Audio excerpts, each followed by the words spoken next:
आज सुबह 10 बजे तक 6 करोड़ 11 लाख से ज्यादा वैक्सीन डोजेस देश में एडमिनिस्टर की जा चुकी थी। इन 6 करोड़ 11 लाख में से 3 करोड़ 50 लाख डोजेस 45 साल से ऊपर के लोगों को और 60 साल से ऊपर के लोगों को एडमिनिस्टर की गई। ये महत्वपूर्ण तथ्य है। हेल्थ केयर वर्कर्स को पहली और दूसरी डोज और फ्रंटलाइन वर्कर्स को पहली और दूसरी डोज तो दी गई, उसके आंकड़े भी हमने आपसे शेयर किए हैं। अब जो परिवर्तन हो रहा है 1 अप्रैल से वो ये है कि जो भी देश का निवासी 45 बरस से ऊपर की आयु के हैं उनको बिना किसी कोमॉर्बिडिटी के वो वैक्सीनेशन ले पाएंगे और इसके लिए रजिस्ट्रेशन की जो प्रक्रिया है वो वही है, www.cowin.gov.in एक वेबसाइट ये है। इस पर जाकर आप या तो एडवांस अपॉइंटमेंट बुक कर सकते हैं। अगर आप वो कष्ट नहीं उठाना चाहते तो आप अपने नजदीकी वैक्सीनेशन सेंटर पर 3 बजे के बाद जाके ऑन साइट रजिस्ट्रेशन, जिसे आप बोलचाल की भाषा में वॉक इन रजिस्ट्रेशन कहते हैं, वो करा सकते हैं। लेकिन अगर आप ऑन साइट रजिस्ट्रेशन करना चाहते हैं तो कृपया 3 बजे से पहले न जाएं, क्योंकि 3 बजे से पहले वो लोग हैं जिन्होंने कि एडवांस में अपना अपॉइंटमेंट लिया हुआ है। आप जाएंगे, आपको बैठना पड़ेगा तो हो सकता है कोई आके आपसे पूछे कि आप कब से बैठे हुए हैं और आप फिर सही बात बताएंगे, मैं तो सुबह 10 बजे से बैठा हुआ हूं। लेकिन आप अपने अज्ञानता के वश बैठे हुए हैं वहां, ये कोई नहीं बताएगा। तो इसलिए मेरा निवेदन यह है कि अगर ऑन साइट रजिस्ट्रेशन करना है तो आप कृपया 3 बजे के बाद अपने नजदीकी कोविड वैक्सीनेशन सेंटर पर जाएं और कोई भी आइडेंटिटी डॉक्यूमेंट लेकर जा सकते हैं। सामान्यतः लोग आधार या इलेक्टोरल फोटो आइडेंटिटी कार्ड लेकर जाते हैं, लेकिन हमने 7-8 अन्य डॉक्यूमेंट्स भी आपको बताए हैं, जिसमें कि बैंक की पासबुक है, पासपोर्ट है, राशन कार्ड है, अगर उस पर आपकी फोटो और आपका डेट ऑफ बर्थ है, वो हमारे स्टैंडर्ड ऑपरेटिंग गाइडलाइंस में है। अब मैं आपको बताना चाहता हूं कि प्राइवेट फैसिलिटीज का उपयोग देश भर में वैक्सीनेशन के लिए किस प्रकार से किया जा रहा है। तो ये एक रेंज है। इस रेंज में एक तरफ उत्तराखंड, मेघालय और हरियाणा जैसे राज्य हैं जहां 17% से लेकर 19% तक कुल डोजेज प्राइवेट अस्पतालों में एडमिनिस्टर होती हैं।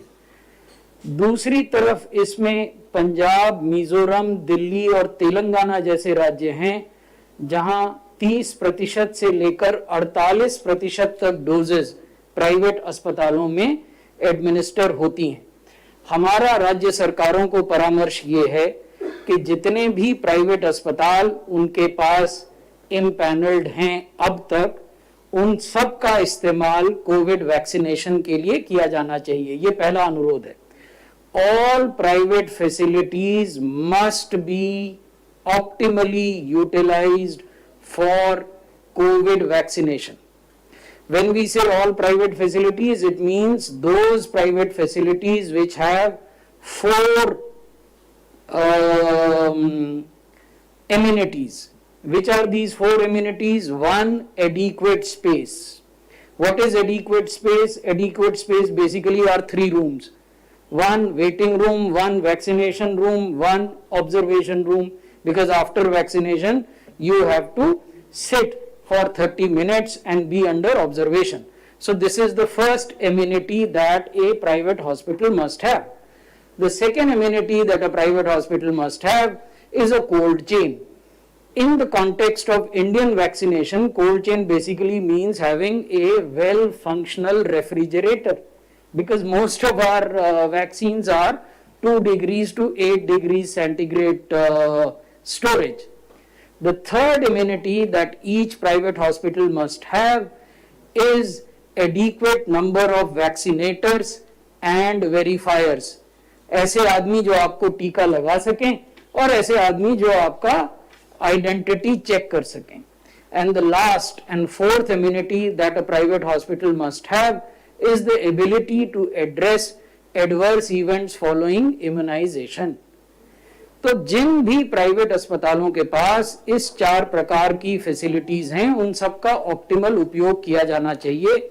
यहाँ आप देखेंगे कि अनेक राज्य हैं जो उस दिशा की ओर बढ़ रहे हैं, लेकिन अनेक राज्य हैं जहां की ये स्थिति और इम्प्रूव हो सकती है।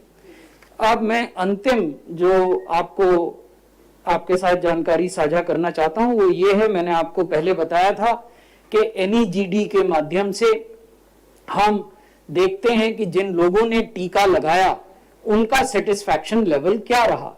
ये आंकड़े आज सुबह के हैं और ये आंकड़े हैं 47,57,000 रिस्पॉन्सेस पर आधारित।